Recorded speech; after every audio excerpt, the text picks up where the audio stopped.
언젠가 아내와 어디를 갔다 오다가 과일 가게에 들러 수박을 산 일이 있습니다.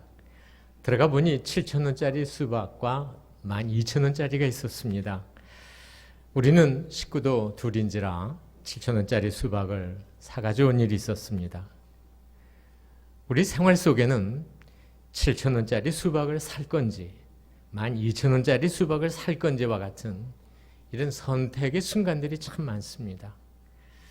예를 들어보면 주부들이 저녁 식탁에 국을 끓여 올릴 것인가 찌개를 끓여 올릴 것인가, 우리가 어디를 갑니다. 정장을 하고 갈 것인가 캐주얼 차림으로 갈 것인가, 커피숍에 들어갔습니다. 라떼를 먹을 것인가 아메리카노를 먹을 것인가. 이런 것들 우리 생활 속에서 우리가 별로 의식하지 않는 가벼운 선택들입니다. 이런 선택들이 우리의 가치관이나 인생관, 나아가 우리의 인격과 사람 됨됨이와 관계가 있다고 생각하지는 않습니다.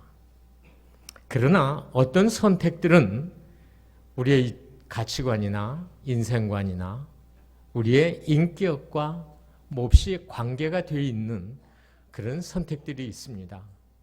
예를 들면 여러분이 자동차를 어디에 주차하기 위해서 갔는데 장애인 주차 공간이 있어요. 세울 것인가 말 것인가. 연말에 세금 보고를 해야 되는데 정직하게 세금 보고를 할 건가, 줄여서 세금 보고를 할 건가. 집을 사고 팔 때 다운 계약서를 쓸 건가 말 건가. 사랑하는 배우자를 두고 다른 사람과 부적절한 관계를 맺을 것인가 말 것인가. 혹시 여러분이 회사나 어느 기관에 종사하고 계시는 가운데 부정한 일이 내 앞에 왔을 때 거기에 동참할 것인가 말 것인가. 이렇게 볼 때 우리의 삶은 연속적인 선택의 삶이라고 해도 과언이 아니지 않습니까? 결국은 이런 선택들이 모여서 우리의 한 인간, 사람 됨됨을 만들어낸다고 생각하지 않으세요? 이런 결과들이, 이런 결정체가 결국은 그 사람이 다른 분들에게 존경과 사랑을 받을 수도 있고 비난의 대상이 될 수도 있다는 거죠. 여러분은 지금까지 살아오시면서 어떤 선택을 주로 하고 살아오셨다고 생각을 합니까? 물론 이렇게 말씀을 드리면 우리가 그런 걸 일일이 생각하고 고민하면서 선택을 하는 사람이 어디 있습니까? 그때 상황에 맞으면 그때 결정하고 처리하는 거죠. 네, 거기에 제가 반대하지 않습니다. 그러나 그렇게 순간순간 결정해 나가는 것들이 나도 모르는 사이에 쌓이고 쌓여서 나의 사람 됨됨이를 만든다는 사실입니다. 오늘 이 시간 여러분들을 저는 인류 역사상 가장 드라마틱한 선택의 현장으로 모셔갈까 합니다. 이 현장에 여러분들이 혹시 나도 그런 현장에 섰다면 그런 선택을 하며 살지 않을까, 또는 그런 선택을 하며 살아온 장본인은 아닌가. 여러분 한번 깊이 생각하시며 내가 남은 날 정말 예수를 믿는다면, 내가 예수를 좋아한다면, 이건 극단의 예인지 모르지만 내가 예수를 위해서 죽을 수 있다면 적어도 나는 어떤 그리스도인으로 나의 남은 날 자리매김하며 주님 앞에 살 건지 우리가 같이 한번 고민하는 그런 시간을 갖겠습니다. 그 현장은 2000년 전 예수 그리스도가 재판을 받던 빌라도의 법정입니다. 재판장은 당연히 빌라도 총독이었고 피고는 예수 그리스도였고 원고는 유대 정치 종교 지도자들이었습니다. 이 역사적인 재판은 지금 우리의 시간으로 계산해서 오전 9시에 개정이 됐습니다. 재판장이 인정신문을 합니다. 그러나 예수는 이 모든 질문에 답하지 않았습니다. 그러나 자신의 정체성과 사명을 묻는 질문, 내가 유대인의 왕이냐? 이렇게 물을 때 내가 그니라. Yes, I am a king. 내가 왕이라는 거죠. 분명히 확신 있게 대답하셨습니다. 한동안 신문은 계속이 됐지만은 빌라도는 예수에게서 별다른 죄목을 발견하지 못했습니다. 그리고 그의 결론은 이 사람은 무죄다. 원고들이 이 피고 예수 그리스도를 잡아온 것은 시기와 질투 때문에 견딜 수 없어서 잡아왔다는 사실을 확인을 하게 됩니다. 그것이 마가복음 15장 10절에 이런 말씀이 있습니다. 이는 저가 대제사장들이 시기로 예수를 넘겨준 줄 알미라. 이 빌라도 이렇게 알았다는 거죠.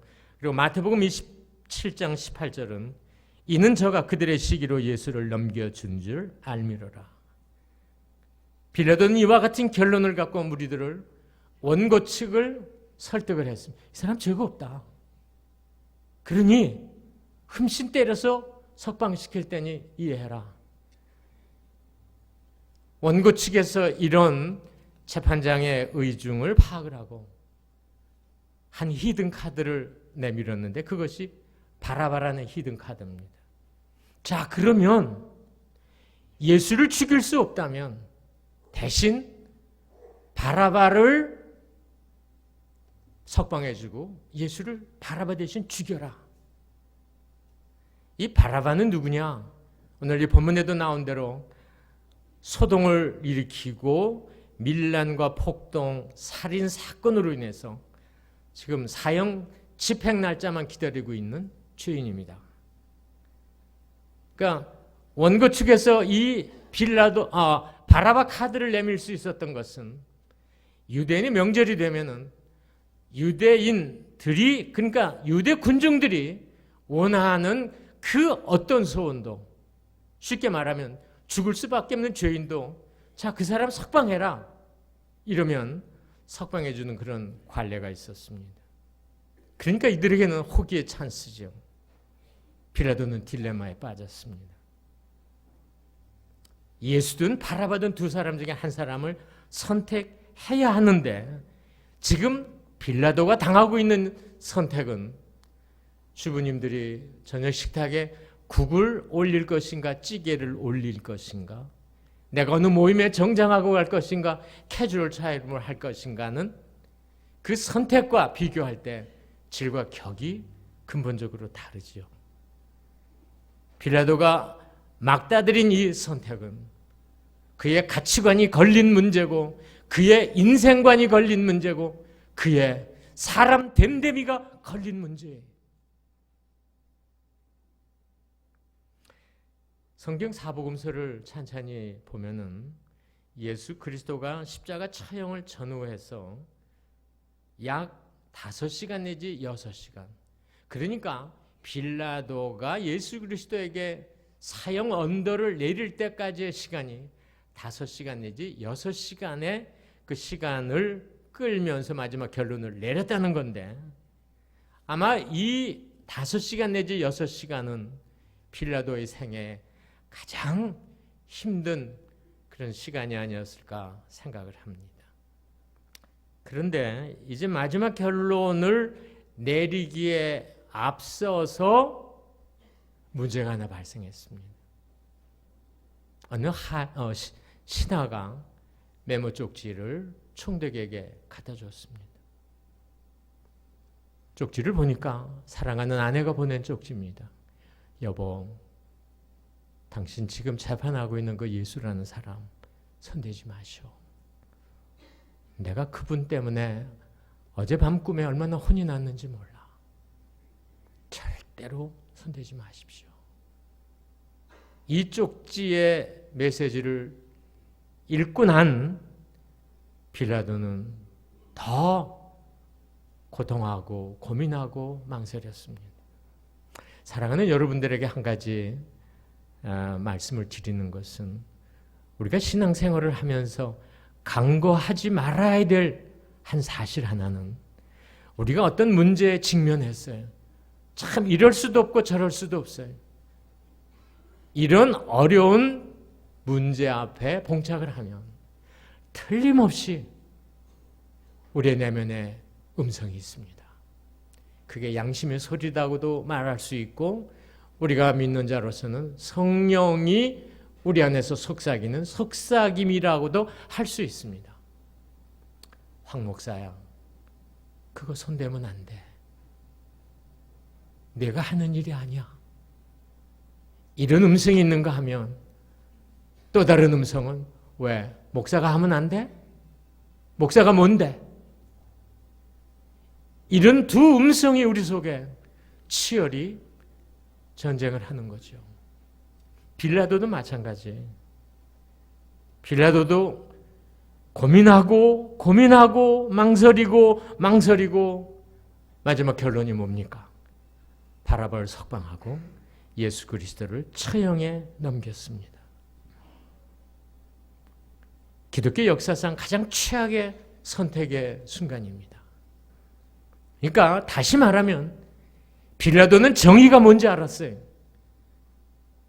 그러나 그 정의를 따르지 않았어요. 빌라도는 진실이 뭔지 알았어요. 그러나 그 소리에 움직이지 않았어요. 그의 양심의 소리가 뭔지 그는 들었어요. 그러나 그 들은 양심의 소리를 무시했어요. 이게 빌라도 형의 삶의 방식입니다.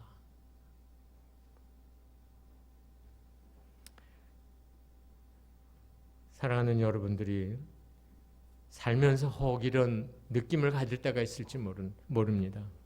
손해를 본다는 의식. 내가 뭐 때문에 손해를 봐? 그러나 예수를 믿는다면 손해볼 수 있지요. 여러분 마태복음 5장, 6장, 7장 산상수훈을 보세요. 예수 그리스도를 믿는 사람들은 거룩한 바보들이에요. 누가 오리를 가는데 십리까지 동행합니까? 누가 겉옷을 달라는데 속옷까지 줍니까? 미쳤습니까? 그러나 예수는 뭐라고 그래요? 하라는 거죠. 자, 그러면 빌라도의 입장에서 빌라도가 이런 선택을 할 수밖에 없었던 이유가 뭘까? 우리가 앞에서 살펴본 대로 빌라도가 무죄 판결을 집행하려고 할 때 거센 반발에 부딪혔어요. 오늘 본문 23절에 보시면 이런 말이 있습니다. 저희가 큰 소리로 재촉하여 십자가에 못 박기를 구하니. 그러니까 큰 소리가 압박에 오는 거예요. 더군다나 요한복음 19장 12절 말씀이 충격적입니다. 무리들이 뭐라고 소리 지르느냐 하면 이 사람을 놓으면 가이사의 충신이 아니라는 거죠. 이 말을 다시 바꾸면 뭡니까? 당신 가이사의 반역자가 돼서 로마로 송환되기를 원합니까? 당신이 권력의 자리를 계속 유지하기를 원합니까? 명예? 당신에게 중요하죠. 그 계속 지키기를 원합니까? 그러면 답은 뻔한 거 아닙니까? 자, 빌라도의 관점에서 우리가 생각해 봅시다. 빌라도가 만약에 예수 그리스도를 석방하고 원고 측에서 요구하는 걸 들어주지 않는다. 그렇게 됐을 때 어떻게 됐을까? 틀림없이 밀란이 일어나겠죠. 밀란이 일어나면 군대 동원돼야 되고 군대 동원되다 보면은 험한 상황이 벌어질 수 있고 이 상황이 로마 정부에 보고되지 않을까? 로마 정부에 보고되면 로마 정부에서 빌라도를 소환하겠죠. 이게 당연한 수순이에요. 만약에 예수 그리스도를 죽이면 어떤 결과가 있을까? 로마로 소환되는 일은 없겠죠. 그리고 모든 문제가 그 당시 편안해지겠죠. 그러니까 빌라도의 내면에는 예수냐 바라바냐 치열한 전투가 있었는데 그 결론은 뭡니까? 나에게 유익되는 게 뭐냐는 거죠. 이 유익은 당장의 유익이에요. 결국은 예수 그리스도를 처형에 넘겼습니다. 그러니까 나에게 유익이 되는 게 뭐냐? 내가 챙길 수 있는 유익된 게 뭐냐는 거죠. 사랑하는 여러분, 우리는 참 우리가 살면서 양심의 소리, 진실의 소리를 외면할 때가 너무 많아요. 돈으로 매수된 소리, 권력의 소리, 힘의 소리 굴복할 때가 너무 많아요.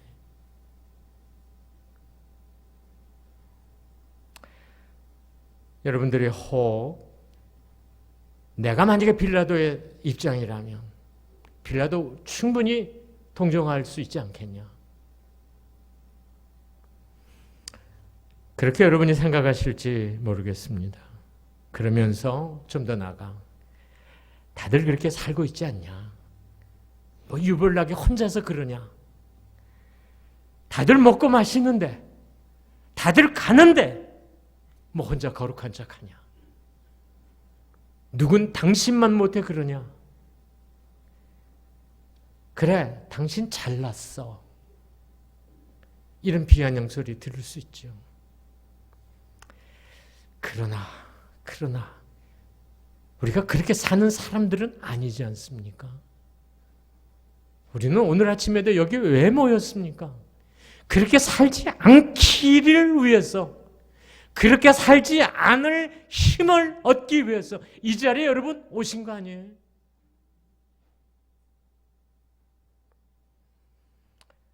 우리는 종종 예수 그리스도 제자라고 얘기를 합니다. 그리스도의 증인이라는 말을 씁니다. 그리스도인이라는 말을 씁니다. 교회를 다니는 사람이라는 말을 씁니다. 거기에는 무슨 동기가 있어야죠.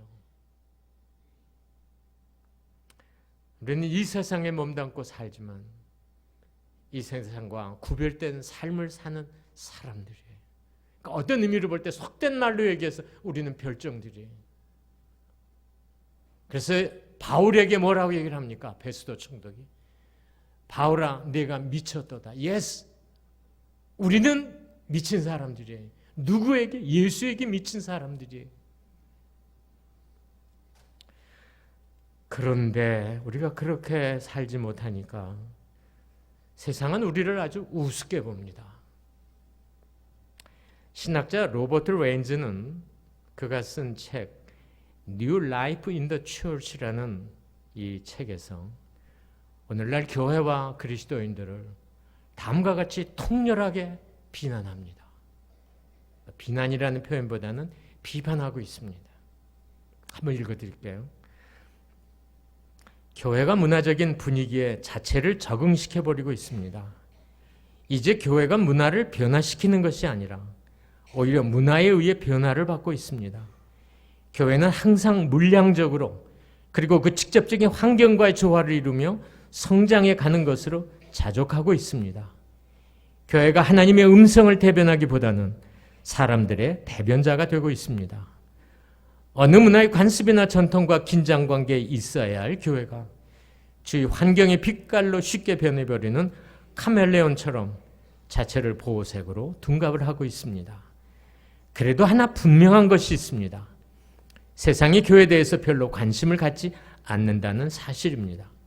세상이 믿기는 교회가 이제 길이 들고 해서 교회는 교회 자체의 정원이나 가꾸는데 급급할 수밖에 없다는 겁니다. 세상이 교회 일을 뽑아버렸고 그래서 더 이상 교회의 약화된 메시지를 들으려 하지 않습니다. 나는 이분의 이와 같은 이야기를 읽으면서 자, 그러면 예수 그리스도가 살았을 때에 지금부터 2000년 전 그 시대는 어땠느냐? 견딜 수 없어 했거든요. 그래서 시기하고 질투해서 예수를 빌라도 법정에 세웠거든요. 오늘날 예수같이 극렬하게 이 시대에 도전하고 저항하면서 세상 법정에 서는 사람 본 일 있습니까? 아니에요. 우리는 너무 얌전하게 예수 믿는 거 아니에요?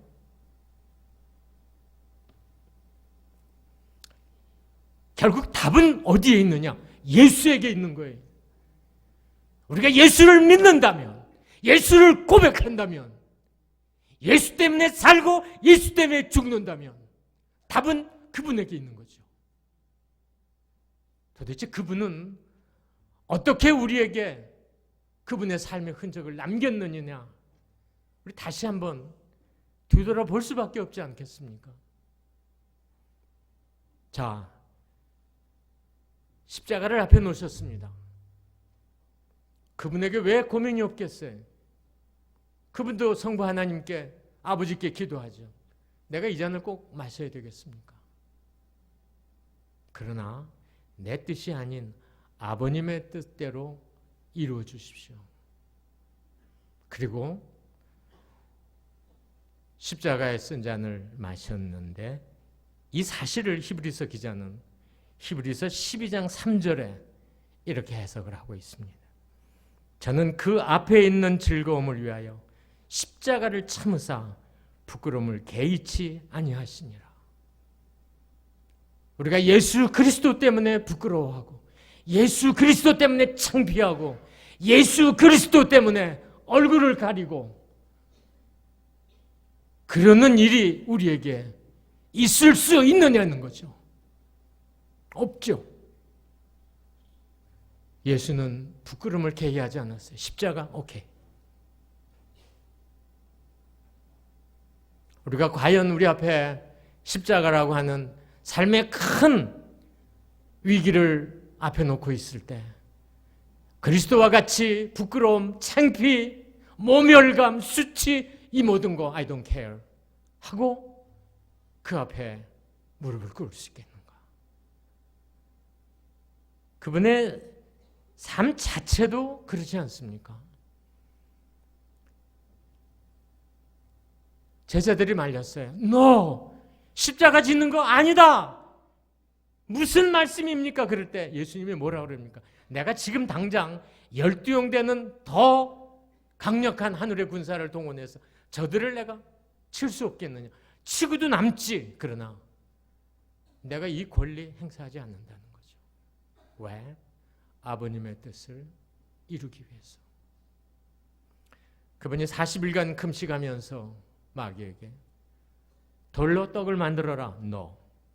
성전에서 뛰어나려라. No. 나에게 절해라. No.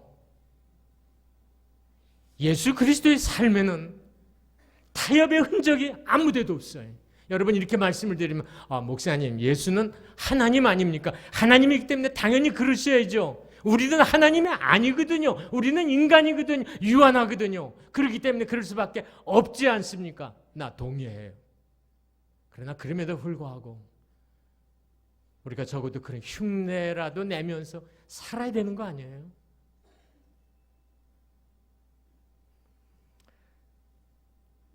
모세도 그리스도와 같은 삶의 방식으로 그의 삶을 마무리합니다.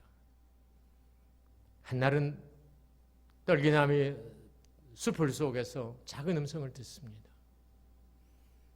너희 동족이 애굽에서 지금 너희 상어리로 고통하고 있는데 네가 가서 그들을 좀 구해야 되겠다. 그럴 때 여러분이 출애굽기 보시면 모세가 여러분 노합니다. 그러나 그럼에도 그가 노하면서 무슨 나는 뭐 말도 잘 못하고 나는 뭐 어쩌고 저쩌고 나 그 내면에는 뭐가 있었을까? 하나님 나 지금 잘 살고 있거든요. 나 아들 딸 낳고 예쁜 아내와 편안하게 살고 있는데 뭐 때문에 나를 끌어들이십니까? no. 그러나 하나님의 음성이 그의 마음을 계속 두들김에 그는 항복하고 애굽으로 향합니다. 애굽으로 향하는 모세를 히브리서 기자가 또 히브리서 11장 26절에 이렇게 해석합니다. 그리스도를 위하여 받는 능력을 애굽의 모든 보화보다 큰 재물로 여겼으니 이는 상 주심을 바라봅니다. 자, 여러분 아주 구체적인 예를 하나 들어봅시다. 내가 집을 팔려고 그래요. 그런데 내 집을 살려고 그러는 사람이 다운계약서를 쓰자 그래. 계산을 해보니까 나에게도 세금 뭐 이런 거 해갖고 상당한 이익이 있어요. 그러나 부동산 업자가 계속해서 나를 독려하고 부추겨요. 나는 못합니다. 선생님, 다들 그렇게 하세요. 아니, 선생님만 못한 사람이 어디 있습니까? 그러면서 자꾸 마음에 부담을 줘요. 그러면서 나중에는 우습다고 하는 그런 비아냥거리는 태도를 보여요. 다들 그랬는데 뭐 혼자 잘났다고. 이거하고 같이 하세요. 나 예수 그리스도를 위해서 창피당해도 오케이. 예수 그리스도 때문에 내가 수치를 당해도 오케이. 부끄러움의 존재가 돼도 오케이. 내가 1억, 2억 없어도 괜찮아. 그러나 오늘 이 본문에 있는 대로 애굽의 모든 법보다 큰 재물이 뭡니까? 하늘의 상해. 우리는 순간과 영혼을 바꿔치기 하는데 너무 익숙하세요. 내가 당장 1억이 눈 하나 깜빡하면 얻어질 수 있는 것에 대해서 우리는 굉장히 연연하는데 이러하고 비교가 안 되는 장차 하늘나라에서 나에게 주어질 상급과는 우리는 거의 비교하며 생각하는 습관이 없어요.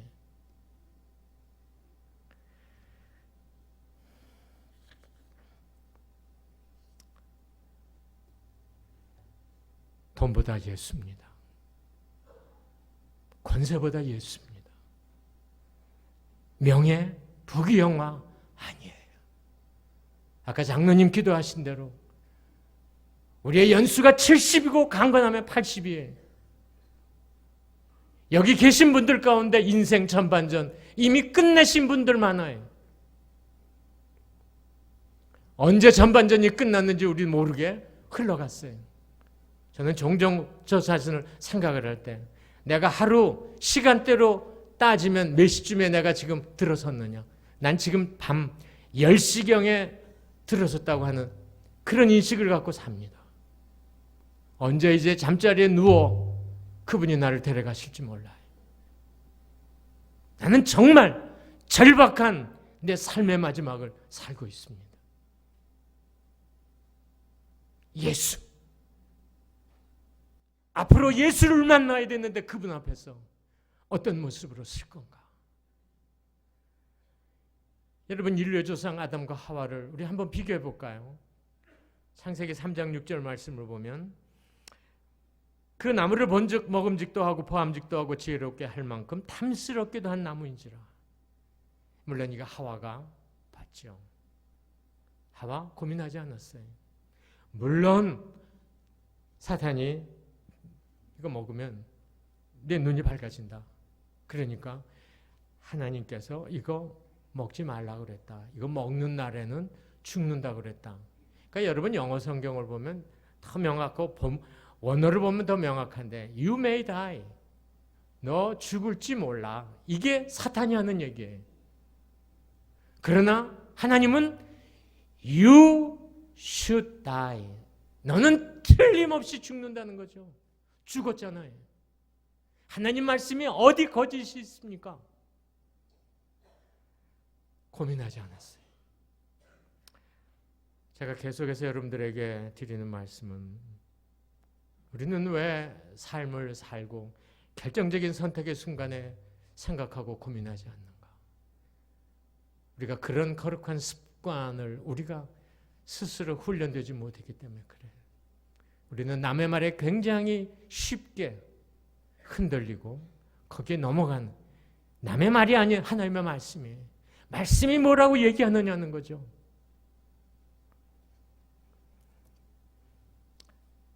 사랑하는 여러분께 지금 하고 싶으신 게 있습니까?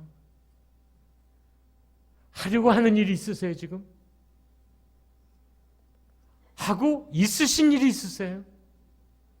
문득 생각하고 또 생각하고 고민하셔야 돼요. 내가 지금 잘 가고 있냐? 이거 지금 주님이 기뻐하시는 거냐? 내가 마지막 죽어서 그분 앞에 섰을 때 이 문제 때문에 내가 그분에게 심판받고 꾸중되는 일은 없느냐? 저는 성경에 나오는 롯에 대해서 뭐 이렇게 베드로 사도가 참 평한 거에 대해서 저는 조금은 의아하게 생각을 하는 사람입니다만, 여하튼 베드로 사도가 베드로후서 2장 7절 8절에 뭐라고 얘기했느냐? 무법한 자의 음란한 행실을 인하여 고통하는 의로운 롯을 건지셨으니 이 의인이 저희 중에 거하여 날마다 저 불법한 행실을 보고 들으므로 그 의로운 심령을 상하니라. 여러분, 여기서 롯이 의인으로 묘사가 되고 있습니다. 나는 여기에 대해서 반대 의견이 없어요. 그런데 뭐에 대해서 그가 견딜 수 없어 했느냐?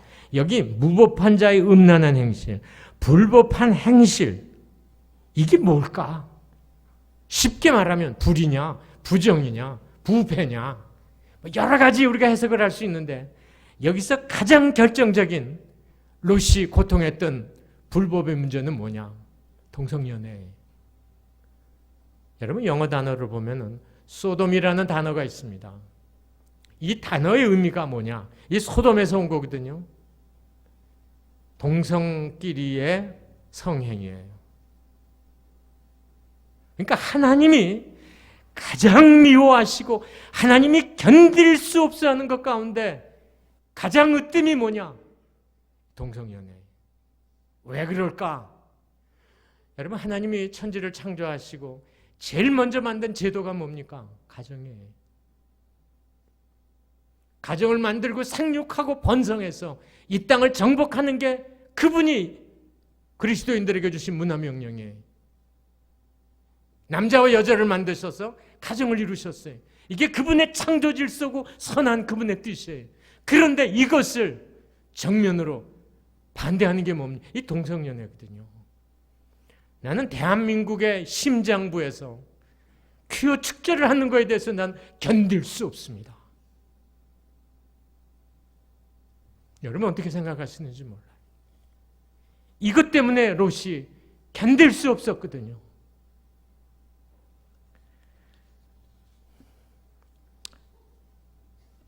사랑하는 여러분들께서 앞으로 여러분의 삶 속에 이와 유사한 많은 문제들 앞에 봉착하고 이거냐 저거냐에 대한 선택을 앞에 놓고 있으실 때 저는 적어도 롯과 같이 거룩한 고민이 우리 안에 있어야 되는 게 아닌가, 우리의 삶에 있어야 되는 게 아닌가. 말씀을 맺겠습니다. 빌라도 그는 분명 바른 선택을 하지 못했습니다. 그 결과 오랜 세월 동안 그리스도인들에게 규탄을 받고 있습니다. 전 세계 그리스도인은 지난 2000년 동안 사도신경을 통해서 본디오 빌라도를 규탄합니다. 오늘 아침에 우리들도 사도신경을 통해서 본디오 빌라도를 규탄했습니다. 본디오 빌라도에게 고난을 받아서 십자가에 못 박혀 죽으시고 그리스도가 십자가에 못 박는데 결정적인 결과를 만들어낸 사람이 누구냐? 빌라도거든요. 왜 규탄을 받습니까? 다른 선택을 하지 못했기 때문에. 우리는 어떤 선택을 하며 지금까지 삶을 이어오셨는지 모르나 여러분의 남은 날 정말 후회 없는 삶이 되기를 바랍니다. 적어도 저는 이런 생각을 늘 마음에 합니다.